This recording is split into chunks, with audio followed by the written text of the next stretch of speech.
Hi, I'm Dave Crane. Welcome to the show, Dave Crane Daily. Yes, it is. It's me.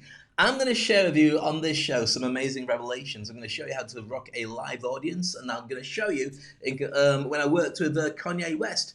Tell you how I got into the entire industry so you can sort of check the steps out and see how it works for you, and also how you can become a very effective speaker and communicator and launch your business and grow your business and market your business for absolutely free. Plus, I'm going to show you the 14 communication mistakes that people make when they're communicating with everybody, which makes them basically put a gap between them and their audience and make it more difficult for them to communicate effectively and grow that bond and grow that certainty that they want to spend money with you. That's coming up in this show.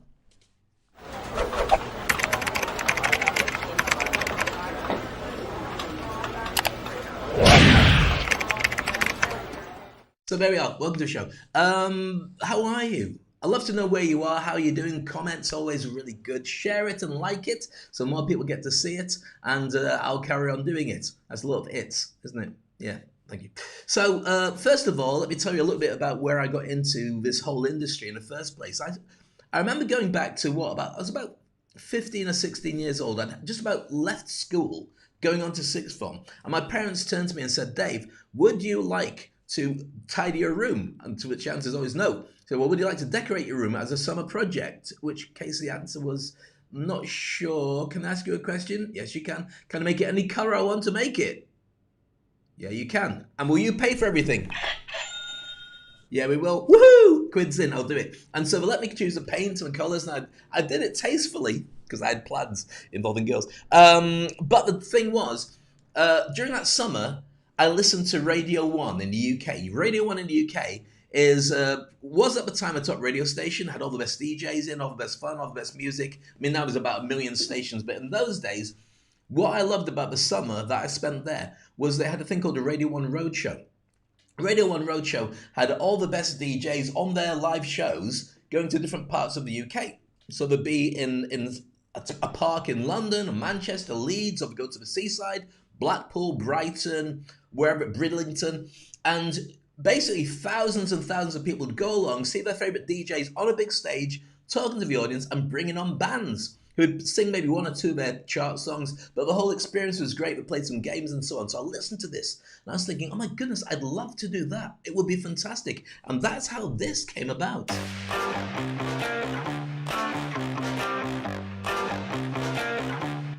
That's me on stage in Dubai, just about to bring on Iron Maiden and Robert Plant and Prodigy and Incubus and a lot of huge bands. Now, how did this all come about? From that summer I mentioned. Now, if you're interested in thinking, well, this is good, Dave, but that doesn't have any relevance to me. Well, that's good, because I want to share with you exactly why it has relevance. Because right now we're talking about something called the Great Resignation. So I want to tell you how the elements of that fits in with where you need to be right now with your marketing, whether you're running your own business, considering running your own business, or even just thinking about how you can launch your career better. That's coming up next on Dave Crane Daily. I pick up my coffee, I go yum, yum, yum, and share it with you. Cheers.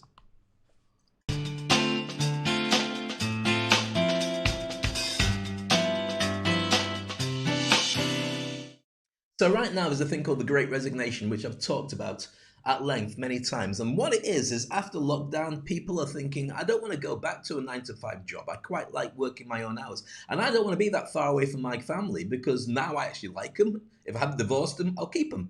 And also, I don't want to sit in traffic and commute 3 hours to work, 3 hours back just because I have to go to London or Glasgow or Edinburgh or wherever it is. I'd much prefer to work on a laptop, either at home or in a coffee shop. If I feel like it, I can still talk to everybody, I can still have meetings, but it's driven by me. And in many cases, employers are saying, no, I don't want that. Many cases are saying, yeah, let's do that. Or let's get a hybrid going, because at the end of the day, they spent a fortune putting together an office that costs a lot for rent. It's in the centre of town. But for some people are saying, you know what, I don't want this. I just want to go. I want to start my own thing or start my own thing as a side hustle. But how do you get that marketing? How do you get people to want to connect with you and do more stuff with you? Let me give you a couple of insights into how that works next.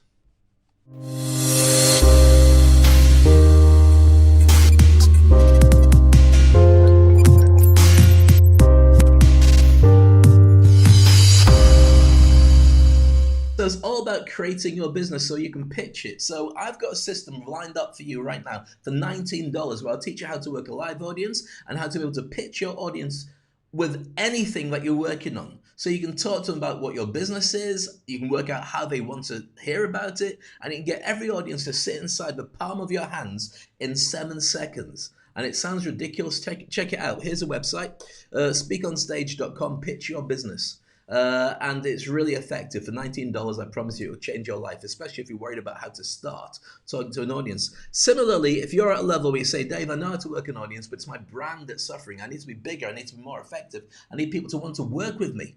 Then this is what you need, the Industry Icon Program. Again, go and have a look at it. And I'll share with you here as we go along all the different things that you need to be seen like these massive members of industry. And I do like doing this. So I actually become Gary Vaynerchuk. There you go. Look at that. Massive ears. Hello, I'm Gary. My shoulders aren't quite right. I'm Gary. Small head. Anyway, doesn't matter. Point is that if you want to become seen as an industry icon, then this is about how you get there. Have a look at it. You can see the URL. And I'll share with you everything you need to be able to position yourself so your brand is you. You walk around, you walk, you talk, whether you have a TV show or you write a book or a podcast or you combine them all together. Now is the best time to position yourself as the best in your industry. And for many people, they're thinking, well, Dave, I don't really want to be seen like that. Or they're thinking, I don't really know how to get like that. Well, right now, we've got a really crazy time on our hands. I'll tell you what we've got. We've got every single person resetting their relationship with their industry. So they either reset it and get to the front of the queue, or you reset it and get to the front of the queue. But we've never known a disruption in our lifetimes like we have right now. We just haven't. I mean, Second World War, First World War, yeah, massive, and that's huge, but not in our own particular lifetimes. And that was, what, 70, 80 years ago? So this is a time for you to consider, wow, this is a chance to step forward and be who I need to be. Next up, I'm going to share with you some communication mistakes that people make, 14 of them. And then after that, I'm going to give you a sneaky clue into what happens when you work on stage and show you one of my gigs with Kanye West. That's all coming up next on Dave Crane Daily.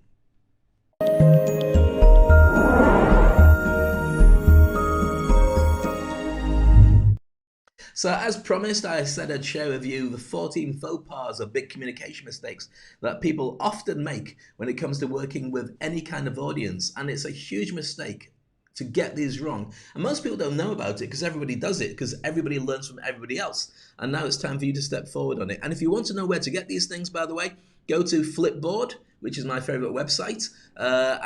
This is actually, if you go to here, that's my own particular magazine. You can create your own magazine as you go, by the way. That's not a person staring at me in a funny way. It's a person all about, can't remember what that is. Here we go.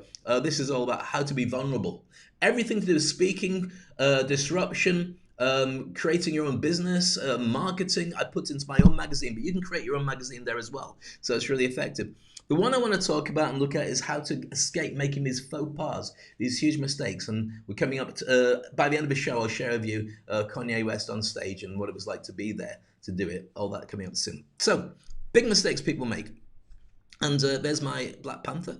This is from Forbes, which is one of the best websites of all time. I love it. It's got some great content and stuff on it. And these are the experts that have put together this compilation list. First of all, multitasking during meetings. Do not make people know that you really care about their time and their energy and they feel special. If they feel that you're doing something else and you don't care about them, why should they care about you? I know you might be the boss, but it doesn't mean it actually works. Being overly enthusiastic about stuff that you care about that they don't. Yeah, they might find it infectious, and yeah, they may find it something that they want to look at, but they're really interested in what they're interested in. And the golden rule to any sales and communication is always do what other people want. Always think what's in it for them. Otherwise, why should they care about what you think? Remember, number 3, solving problems. That's what you're there for, not necessarily teaching them. If they need a coach or a mentor, they'll find you.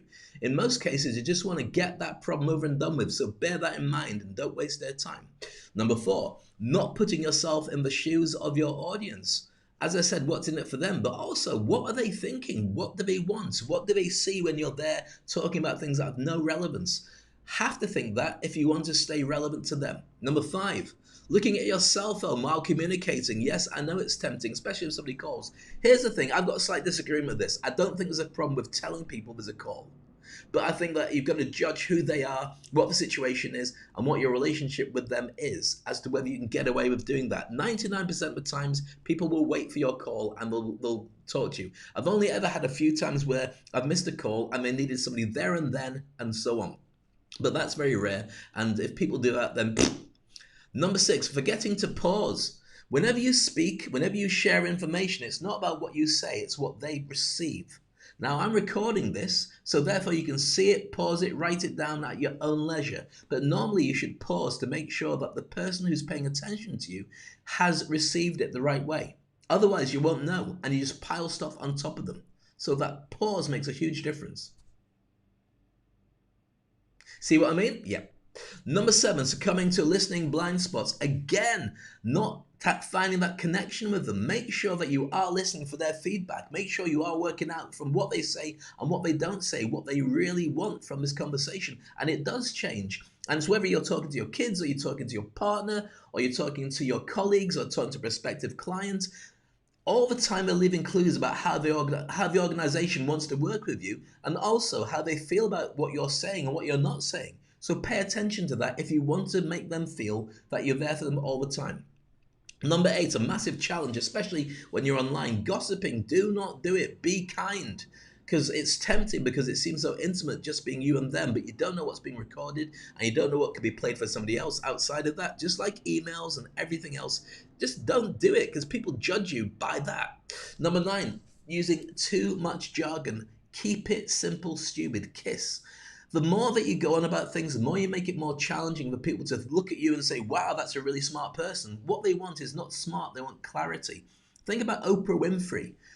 At no point did you think Oprah Winfrey is using big words. I don't understand. The reason she became such a huge hit is purely because whenever she talked, you got it. And people around the world got it. And that's what made her so popular and a multi-billionaire. Number 10, assuming the other person understands. They might not know. Explain it. Or even better, just check. Did he get that? What bit didn't you get? Are we fine? Let's move on. Same for a live audience, same thing. I may nod or don't nod accordingly. Number 11, not targeting their communications, not targeting your communications. It means basically communicate as a major part of your business model. Communicating to people outside, communicating online, communicating by advertising, and communicating internally to your troops so they know who you are, what you do, and why they should still carry on working for you. Number 12, not providing context or clarifying assumptions. So that means that whenever you talk about something, don't just leave it hanging. Let them know why it's important and why you've said it, so then they can repeat it. Storytelling is perfect for doing that, by the way. Number 13, using filler words all the time. Sometimes this is done because people are nervous and they go, To be honest with you, there's nothing wrong with that. But I'll teach you a very simple technique, okay? Here's a very sneaky technique. If you do and a bit, train yourself to take a gap instead of saying anything.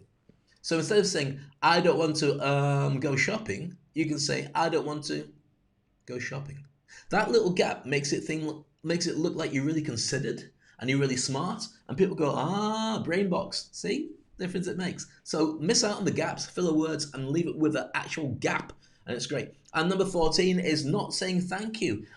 Everything's a transaction. Every conversation is there. You've got to appreciate that people have better things to do. And even if you're paying their wages, you can't guarantee they're going to stay with you forever because they're living at home now and they make choices about who they work with at any given time. You've got to earn that. So say thank you. When you're working a live audience, say thank you. And just like I do to you all the time, I really do thank you being here and spending quality time with me. Next up, we're going to have a look at Kanye West in a video vault.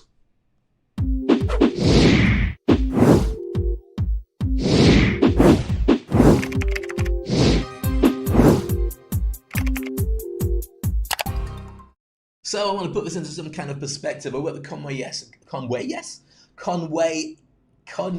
West a couple of years ago when we did the Desert Rhythm Festivals. And that was alongside Ziggy Marley and Madness and Mika and Joss Stone and Paul Weller and Muse and lots of huge stars.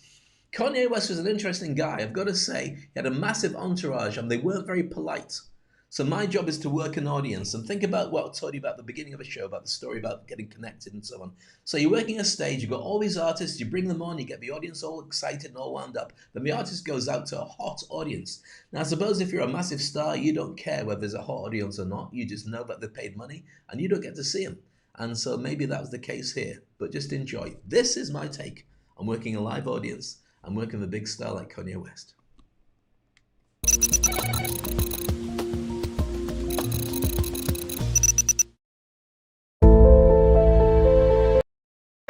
Never be another number one young ho. I'm so big when I'm Working an audience is easy.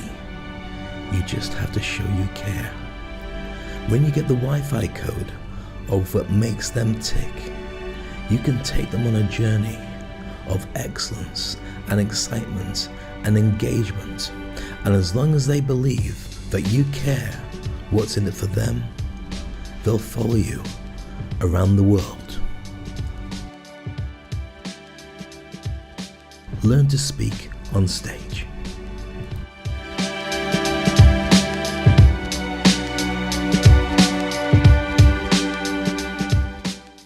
So there you go. That's what it's like to work on stage at a big gig like that. You saw that final scene was what it looks behind me, seeing a live audience, and must be about, what, 15,000 people there. You never have to work an audience like that, but you can if you want to. The most important thing is realizing that everyone you talk to really wants to get something out of you. Otherwise, why would they be there and why would they watch you? And that's why you don't overstay your welcome, and I'm not going to either. It's been a pleasure having you here. I hope you got something out of today's show. I'll be back tomorrow because it's a weekend with Daddy and Maya show. And that means my gorgeous daughter Maya will spend some time abusing me. But it's the best thing ever. I love it. I love being here with you, and I love having fun with my daughter.